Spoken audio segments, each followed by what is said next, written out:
हाँ, जैसा कि आप देख रहे हैं कि ये नेत्र विकार की एक श्रृंखला हमने शुरू किया हुआ है।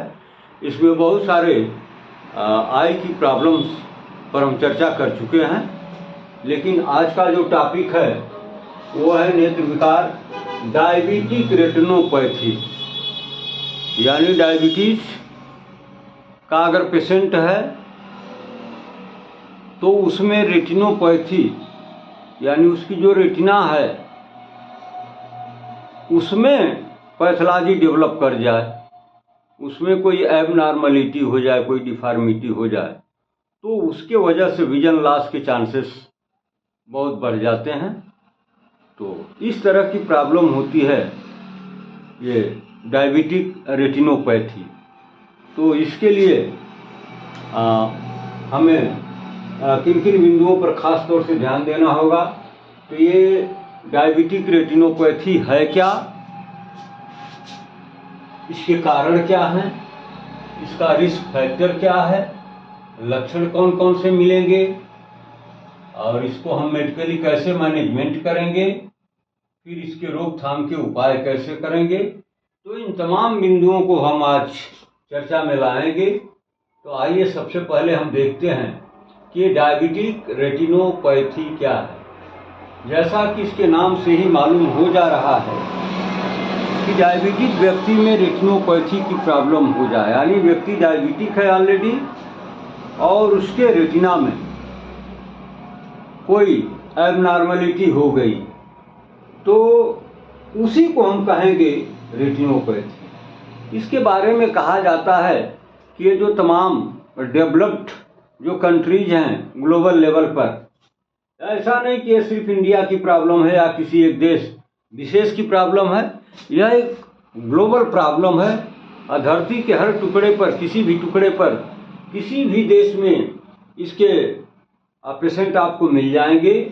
तो अब इसमें कहा गया है कि जो अभी डेवलपिंग या अनडेवलप्ड कंट्रीज हैं, अगर उसमें ये हो जाता है, इस तरह की प्रॉब्लम क्रिएट हो जाती है, तो हम मान लेते हैं कि भाई इनके पास उतने संसाधन नहीं हैं, इतना एडवांस टेक्नोलॉजी उनके पास नहीं है, इसलिए प्रॉब्लम हो गई। लेकिन जो डेवलप्ड कंट्रीज हैं, जो दावा करते हैं कि हम साधन संपन्न देश हैं और हम हर बला को टाल सकते हैं, तो उनकी मैं बात बता रहा हूं कि विकसित देशों में 30 to 60 ईयर्स एज वालों में, 30 से 60 वर्ष की उम्र वालों में अंधापन प्राय देखने को मिल जाता है और उसका मुख्य कारण यही माना जाता है डायबिटिक रेटिनोपैथी। वहाँ पर भी ब्लाइंडनेस की या विजन लॉस की प्रॉब्लम होती है तमाम लोगों को। तो इसको हम नाम देते हैं डायबिटिक रेटिनोपैथी। ऐसा नहीं कि यह सिर्फ उन देशों की प्रॉब्लम है जो साधन संपन्न नहीं। जो साधन संपन्न राष्ट्र हैं, देश हैं, उनमें भी इससे पीड़ित व्यक्ति पाए जाते हैं, जिनकी एज ग्रुप ये बताई जाती है कि आमतौर से 30 वर्ष के बाद और 60 वर्ष के अंदर इसके बहुत सारे केसेस पाए जाते हैं। अब इसका जो कारण बताया गया है, ये क्यों डेवलप कर जाती है रेटिनोपैथी, ऐसा क्या हो जाता है। तो कारण में पहला कारण ये बताया गया है कि ब्लड वेसल्स का डैमेज होना इसका मुख्य कारण माना जाता है, जिससे रेटिना में ब्लड सर्कुलेशन बाधित हो जाता है। और टाइप 1 और टाइप 2, जैसा कि ऑलरेडी आपको पता है, डायबिटीज 2 तरह का होता है, एक होता है टाइप 1 और एक होता है टाइप 2। टाइप 2 वो होता है जो हेरिडिटी में हेरिडिटी की वजह से होता है या 40-45 साल के बाद की उम्र के लोगों को होता है। लेकिन जो टाइप 1 है वो बहुत अर्ली एज में हो जाता है और वो इंसुलिन डिपेंडेंट हो जाता है। उसमें आप ओरल मेडिकेशन करके चाहें कि उसको रिलीफ दे दें तो डायबिटीज कंट्रोल नहीं होता है, वो होता है टाइप 1। लेकिन जो टाइप 2 होता है, इसको हम एक्सरसाइज के माध्यम से और अपने डाइट को मॉडिफाई करके और हल्की फुल्की दवाओं के सहारे अपने को मेंटेन कर सकते हैं। ये होता है टाइप 1 और दूसरा होता है टाइप 2। तो इसमें जो रेटिनोपैथी का मुख्य कारण बताया जाता है वो होता है ब्लड वेसल्स का डैमेज होना। यानी रेटिना को जो ब्लड वेसल्स ब्लड की सप्लाई करते हैं उनमें जब कोई डैमेज हो जाता है और ब्लड की सप्लाई जब वहाँ पहुँचने में बाधित हो जाती है तो रिजल्ट क्या होगा, वहाँ के जो सेल टिश्यूज हैं उनमें इन्फार्क्शन की कंडीशन बनेगी, उन सेल टिश्यूज की डेथ हो जाएगी और वो अपना प्रॉपर फंक्शन रिस्पांस करने में फेल्योर हो जाएंगे, जिसके वजह से विजन लॉस के चांसेस बन जाते हैं। तो इसका जो चांस है वो टाइप 1 की तुलना में टाइप 2 के रोगियों में तेजी से बढ़ने के रिस्क फैक्टर ज़्यादा होते हैं, चांस ज़्यादा होता है। अब इसका जो रिस्क फैक्टर बताया गया तो इसमें बहुत सारे कारण बताए गए हैं जिनकी वजह से या जहाँ पर ये चीज़ें मिलती हैं वहाँ पर डायबिटिक रेटिनोपैथी के चांसेस बड़े आराम से बन जाते हैं। जैसे हाइपरग्लाइसीमिया, यानी ब्लड में शुगर का जो लेवल है वह प्रायः अपर लेयर में पड़ा होता है, लेवल में पड़ा होता है। तो वो आदमी प्रिकॉशन नहीं लेता, दवा सही समय से नहीं लेता है, सही डोज में नहीं लेता है, तो उसके ब्लड में जो शुगर का लेवल है वो कम होने का नाम नहीं लेता है। अगर लंबे समय तक वो हाइपरग्लाइसीमिया के कंडीशन में है तो उसको ये समझिए कि डायबिटिक रेटिनोपैथी के चांसेस बहुत हद तक बढ़ जाते हैं। दूसरा है हाइपरटेंशन, यानी रक्तचाप।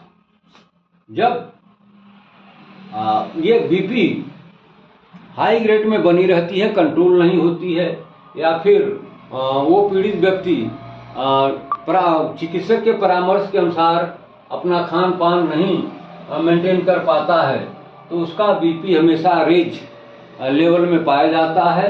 तो हाइपरटेंशन के वजह से भी आप जानते ही हैं कि बहुत सारी जगह ब्लड में डैमेज हो, ब्लड वेसल्स में रप्चर हो जाता है।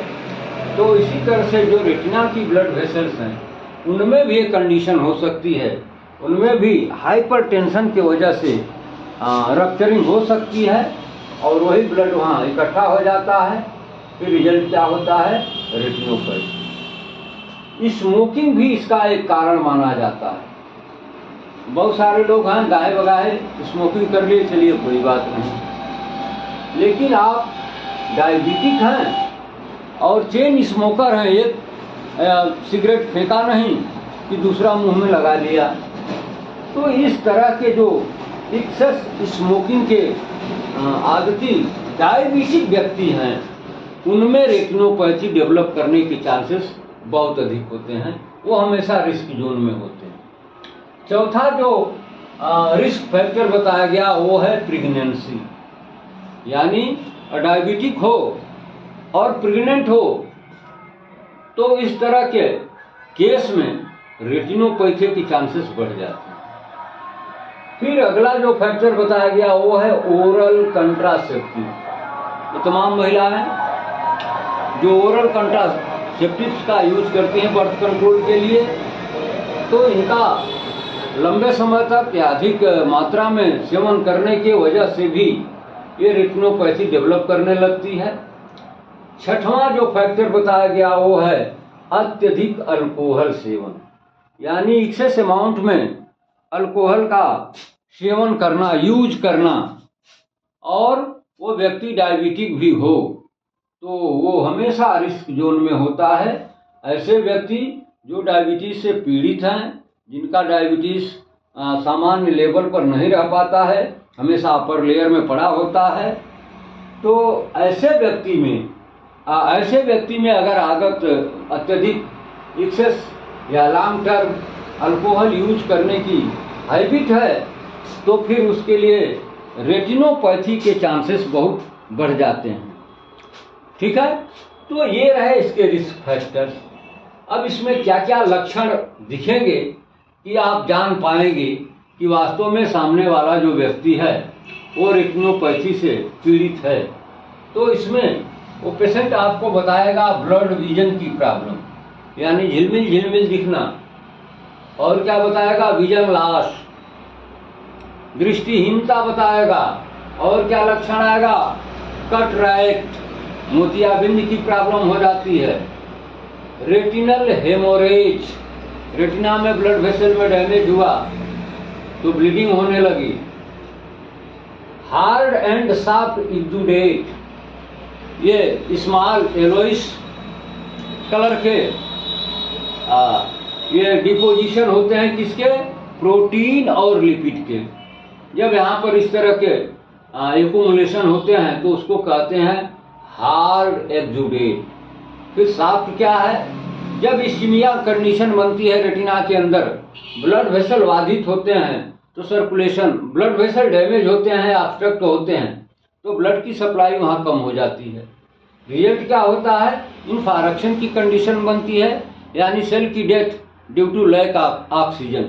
ऑक्सीजन न पहुंचने की वजह से या कम मात्रा में पहुंचने की वजह से जब सेल की डेथ हो जाती है तो उसको हम नाम देते हैं इन्फार्क्शन। तो उससे जो कचरा एक्सुडेट इकट्ठा होता है उसको कहते हैं सॉफ्ट एक्सुडेट। तो ये लक्षण मिलेगा।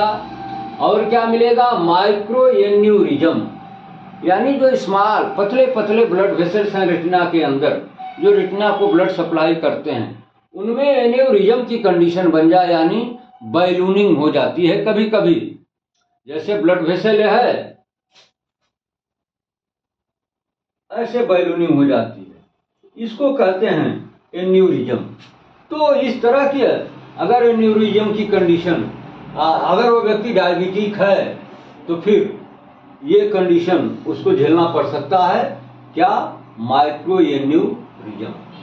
तो ये लक्षण जहां मिले वो समझिए कि वह व्यक्ति रेटिनोपैथी से ग्रसित है या पीड़ित है। अब अगर ये सारे लक्षण मिलते हैं तो फिर हमें मेडिकल वर्कर होने के नाते ये कर्तव्य या दायित्व बनता है कि हम उसको मेडिकली क्या करें ताकि वो सामान्य हो सके।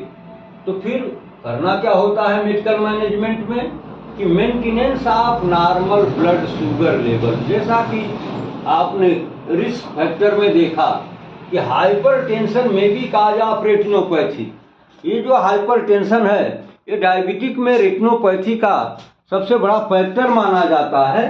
तो इस हाइपरटेंशन की कंडीशन को, यदि वो डायबिटिक है ऊपर से हाइपरटेंसिव भी है, तो उसे चाहिए कि ब्लड में शुगर लेवल को नॉर्मल करने के साथ साथ उसे क्या करना चाहिए, कंट्रोल ऑफ हाइपरटेंशन, यानी ब्लड प्रेशर को वो नियंत्रित रखे, दवाओं का सेवन करके रखे, एक्सरसाइज करके रखे, अपने डाइट को मॉडिफाई करके रखे, चाहे जैसे भी वो रखे, लेकिन हाइपरटेंशन का लेवल सामान्य के इर्द गिर्द होना चाहिए। तो ये रिस्क फैक्टर थोड़ा कम हो जाता है। और क्या करना चाहिए, maintenance of normal blood sugar level, जो उसके ब्लड में शुगर लेवल बढ़ा हुआ है, हाइपरग्लाइसीमिया की जो कंडीशन वो झेल रहा है, तो उसे चाहिए कि इसको भी वो कंट्रोल करे और उसको हमेशा प्रयास करे कि नॉर्मल के रेंज में उसका ये ब्लड में शुगर का लेवल बना रहे। तो हम उसको ये सलाह देते हैं या फिर मेडिकेशन करते हैं या ऐसी दवाएं देते हैं जिससे उसका ये जो ब्लड में शुगर का लेवल है वो सामान्य में हो जाए और कंट्रोल ऑफ हाइपरटेंशन, हाइपरटेंशन भी उसका नियंत्रित हो, मतलब सामान्य के इर्द गिर्द हो। तो ऐसे डायबिटिक व्यक्ति में रेटिनोपैथी के चांसेस बहुत कम हो जाते हैं। और क्या करते हैं, हम फोटो कोआगुलेशन भी करते हैं। ये फोटो कोआगुलेशन क्या है, तो जैसा कि आप जानते हैं फोटो का मतलब होता है लाइट, प्रकाश। यह एक लेजर थेरेपी व्यवस्था होती है, ट्रीटमेंट होता है। इसके द्वारा हम करते क्या हैं कि रेटिनल इस्कीमिया के एरिया को डिस्ट्रॉय करने के लिए और लेकिन माइक्रो एन्यूरिज्म तथा एक्सुडेट्स को सील करने के लिए हम फोटो कोआगुलेशन के पैटर्न को यूज करते हैं, किसमें? डायबिटिक रेटिनोपैथी के पेशेंट में। ये होता क्या है, यानी लेजर के द्वारा वहाँ पर जो एबनॉर्मल ब्लड वेसल्स होते हैं जिनसे ब्लड लीक करता है तो या ब्लीडिंग होती है, तो वहाँ पर एक्सुडेशन होगा। तो इस तरह के कंडीशन में हमें फोटो कोआगुलेशन का सहारा लेना चाहिए और क्या करना चाहिए कि रेटिनल इस्कीमिया की एरिया को डिस्ट्रॉय करने के लिए, यानी वहाँ पर जो एबनॉर्मल ब्लड वेसल्स हैं या डैमेज हो गए हैं उनको हम डिस्ट्रॉय करके ये लीकिंग या ब्लीडिंग को स्टॉप करने के लिए फोटो कोआगुलेशन का सहारा लेते हैं। और इससे क्या लाभ होता है, रेटिना में जो इडिमा हो गई है उस इडिमा को भी कम करने के लिए हम फोटो कोआगुलेशन के सिस्टम को डायबिटिक रेटिनोपैथी में यूज करते हैं। और क्या कर सकते हैं, विट्रेक्टोमी, यानी विट्रियस की जो लेयर है उसका हम सर्जिकल रिमूवल कर देते हैं ताकि विट्रियस हेमोरेज या रेटिनल डिटैचमेंट की जो के कारण जो परमानेंट विजुअल लॉस की कंडीशन बन जाती है उसको रोक लिया जाए, उसको समाप्त कर दिया जाए, उस रिस्क जोन से इसको बाहर निकाल लिया जाए। इसके लिए हमें क्या करना होता है, विट्रियस की लेयर को हमें सर्जरी करके बाहर कर देना होता है। इसके बाद फिर हमें और क्या करना चाहिए, रोकथाम के उपाय, यानी कुछ ऐसे सलाह हैं, कुछ ऐसे उपाय हैं जिनको हम फॉलो करते हुए इस रेटिनोपैथी से सुरक्षित रह सकते हैं, दूसरे को भी सुरक्षित कर सकते हैं। तो पहली उपाय जो इसमें बताई गई वो है कि चिकित्सकीय परामर्शानुसार डायबिटिक रोगी को ब्लड शुगर लेवल नॉर्मल बनाए रखने हेतु हाइपोग्लाइसेमिक एजेंट्स का समय पर तथा सही डोज में यूज करना चाहिए और डाइटरी मॉडिफिकेशन के द्वारा तथा रेगुलर एक्सरसाइज के द्वारा इसको कंट्रोल करके रखना चाहिए। तो रोकथाम के उपाय में हमें क्या करना होगा, हमें करना होगा कि डॉक्टर ने जो सलाह दिया, जो गाइडलाइन दिया, तो उसके सलाह के अनुसार, परामर्श के अनुसार ये डायबिटिक पेशेंट को ब्लड शुगर का लेवल सामान्य करने के लिए उन दवाओं का सही समय पर और सही डोज के साथ अकॉर्डिंग टू डॉक्टर के प्रेस्क्रिप्शन के अनुसार हमें यूज करना चाहिए, या जो डायबिटिक रेटिनोपैथी के रिस्क जोन में हैं उनको सलाह देनी चाहिए।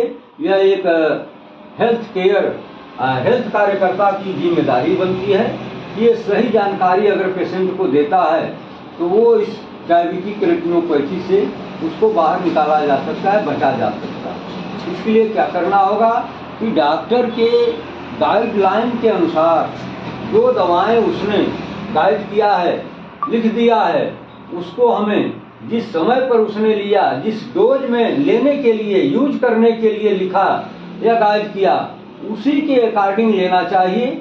फिर अपने मन से उसमें कुछ घटाना या बढ़ाना, इस तरह की एक्टिविटी से बचना चाहिए। और जैसे कि उसने भोजन में क्या ऐसे व्यक्ति को खाना चाहिए, क्या ना खाना चाहिए, उसको भी सख्ती के साथ फॉलो करना चाहिए। इसके अलावा कुछ फिजिकल एक्सरसाइज भी करते रहना चाहिए। तो अगर एक व्यक्ति जो डायबिटिक है, अगर इन उपायों को वो ध्यान देता है, अपने व्यवहार में यूज करता है, यानी वो एक्सरसाइज भी एक रेगुलरिटी में करता है और डाइट में भी सावधानियां बरतता है, दवाओं का समय से यूज करता है, उसका जो नॉर्मल डोज बताया गया उसके अनुसार दवाओं को इंटेक कर रहा है, तो इस प्रॉब्लम से, यानी डायबिटिक रेटिनोपैथी के प्रॉब्लम से उस व्यक्ति को बचाया जा सकता है। नंबर 2, डायबिटिक व्यक्ति को धूम्रपान एवं अल्कोहल सेवन न करने की सलाह देनी चाहिए। जैसा कि ऊपर आपने कारण में देखा है या रिस्क फैक्टर में देखा है कि वे व्यक्ति जो डायबिटिक हैं और चेन स्मोकिंग के आदती हैं, तो फिर समझिए कि वो रिस्क जोन में जाएंगे और वो डायबिटिक रेटिनोपैथी से कब ग्रसित हो जाएं, कब पीड़ित हो जाएं, कोई भरोसा नहीं, यानी उनके लिए चांस हमेशा तैयार है। फिर दूसरे वे व्यक्ति जो डायबिटीज से पीड़ित हैं, उन्हें एक्सेस अमाउंट में लास्ट टाइम तक, लॉन्ग टाइम तक ये अल्कोहल सेवन न करने की सलाह देनी चाहिए, यानी अल्कोहल के यूज से वो बचें। अगर अल्कोहल यूज से बचते हैं तो इसके साथ बहुत सारी चीज़ों से वो बच जाएंगे, जैसे हाइपरटेंशन। और हाइपरटेंशन का क्या इसमें मतलब है, ये आपको ऊपर बता दिया गया है। फिर तीसरा जो उपाय बताया गया वो है रेटिनोपैथी के लिए रिस्की डायबिटिक रोगी की आई एग्जामिनेशन करते रहना चाहिए। व्यक्ति डायबिटिक है तो उसके आंखों का, यानी रेटिना खास तौर से का एग्जामिनेशन समय समय पर होते रहना चाहिए, ताकि जैसे ही कोई लक्षण मिले तुरंत किसी योग्य चिकित्सक के अनुसार को टच करके उसके गाइडलाइन के अनुसार उसे अपने खान पान में या दवा में जो भी फेरबदल करना है वो करते रहना चाहिए। अगर ये प्रिकॉशन लिया जा रहा है कि डायबिटिक पेशेंट के जो आंखों की रेटिनापैथी है, रेटिना है, उसका समय समय से अगर एग्जामिन होता रहता है तो प्रिमिटिव स्टेज में जैसे ही कोई इसका लक्षण मिलेगा उसको वहीं कंट्रोल कर लिया जाएगा और इस भयंकर बीमारी से, प्रॉब्लम से उस व्यक्ति को बचाया जा सकता है। नंबर 4 पर जो प्रिवेंटिव उपाय में बताया गया वो ये है कि यदि व्यक्ति डायबिटिक है तो उसे ये हम बताएं, या जो स्वास्थ्य कार्यकर्ता है उसका यह कर्तव्य बनता है, या नर्स का कर्तव्य बनता है कि उस डायबिटिक व्यक्ति को वो अच्छे से एक एक लक्षण के बारे में इन डिटेल उस व्यक्ति को, उस पीड़ित को, उस रोगी को वो जानकारी करा दे, ताकि उसमें से अगर कोई भी लक्षण दिखता है, अपीयर होता है, तो वह व्यक्ति तुरंत बिना विलंब किए हुए किसी योग्य चिकित्सक से सलाह ले लेगा, उसको दिखा लेगा, उससे परीक्षण करा लेगा, तो फिर वो सीवियर कंडीशन में जाने से बच जाएगा और सुपरफिशियल स्तर पर उसको ट्रीटमेंट दे करके इतनी सीवियर कंडीशंस में जाने से रोका जा सकता है। तो ये जो तमाम रोकथाम के उपाय बताए गए हैं, इन्हें हमें फॉलो करते हुए डायबिटिक पेशेंट को रेटिनोपैथी जैसी सीवियर प्रॉब्लम से, जिसमें ये परमानेंट विजन लॉस के चांसेस बनते हैं, इससे उसको बचाया जा सकता है। इसी के साथ अब इस वीडियो को हम क्लोज करेंगे। बाकी आप कंटिन्यूटी में मेरी वीडियोस पढ़ते रहें और अगले एपिसोड में हम कोई नई प्रॉब्लम लेकर के आएंगे जिस पर आपके साथ काफ़ी विस्तार से चर्चा करना चाहेंगे।